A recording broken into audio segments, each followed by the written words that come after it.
Hey everyone, welcome back to the channel. Today we're diving into an intense challenge I took 2 months ago. I'm leading the Nordic army in a world on the brink of war.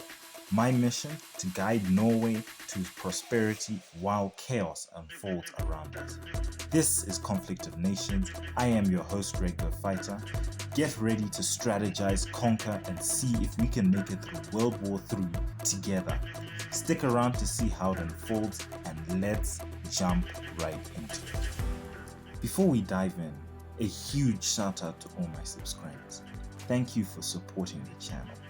I am excited to share that I've finally wrapped up my high school exams, which means I can dedicate even more time to this channel. Despite the break, the channel has been growing steadily. We've gained 7 new subscribers since my last upload, which tells me we're on the right track. If you haven't joined us yet, consider hitting the like and subscribe button to be a part of our growing community. Now let's get into today's action. Let's dive into days 1 to 3, my new home base. The breathtaking landscapes of Norway.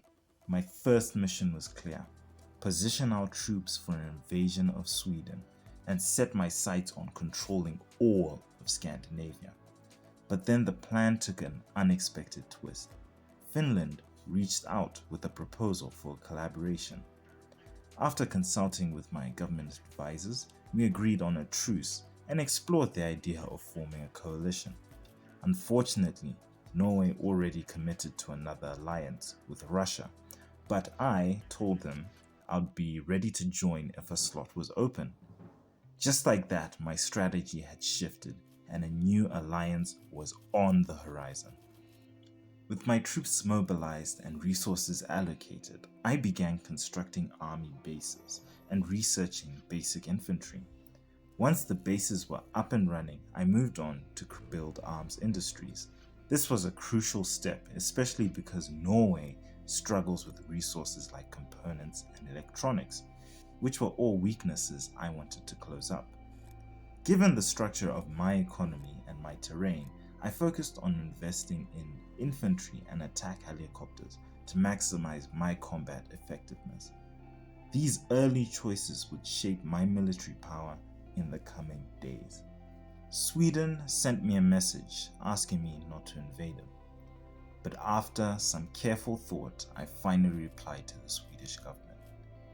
I agreed that peace was important and casually asked why he thought I may be planning on invading him. What I didn't mention though was that my real strategy for keeping peace was a full-scale invasion to ensure long-term security. I hoped this response would throw him off guard, maybe even redirect his focus towards Finland, but instead he went completely inactive, leaving me with an open path to victory. Day 3. Wartime. The next day, it was finally wartime. I ordered my troops to cross the border and begin the invasion of Sweden.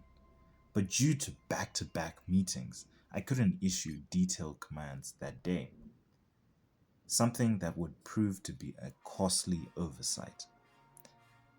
Meanwhile, I began investing in corvettes and helicopter gunships to strengthen my forces, but my attention was split that day. I knew this invasion might not go as smoothly as planned.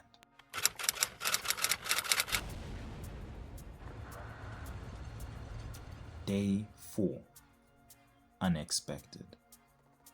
The next day, as my troops reached the outskirts of Sweden's cities, I discovered that he had heavily fortified his defensive positions. Seeing his forces stacked in key locations, I decided to shift my tactics. Rather than push into his coastal and capital cities head-on, I redirected my troops to focus on inland cities that appeared to be abandoned. I also sent reinforcements to bolster the forces advancing onto the capital, hoping to weaken his defenses from multiple fronts. The plan was evolving, and with any luck would catch him off guard. When I zoomed out, I was hit with a shocking realization. Canada had invaded Norway's west coast. I had let my guard down, and my people were now paying the price. I never saw this coming, never even expected it, and at this moment there was nothing I could do to stop it. Day 5. A change of plan.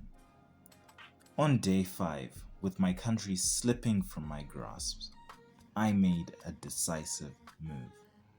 I sent my remaining troops across the ocean to Canada, determined to show him that, while he may gain the upper hand on my land, the people of Norway wouldn't let him get away with it unscratched. His homeland would feel the cost of this invasion. Before we dive back in, if you haven't already, please take a second to like and subscribe. It really means a lot and helps grow our community. This month, we're aiming to reach 100 subscribers and we're just 40 subscribers away. So if you want to join our epic community of strategy fans, hit that subscribe button and let's reach this goal together.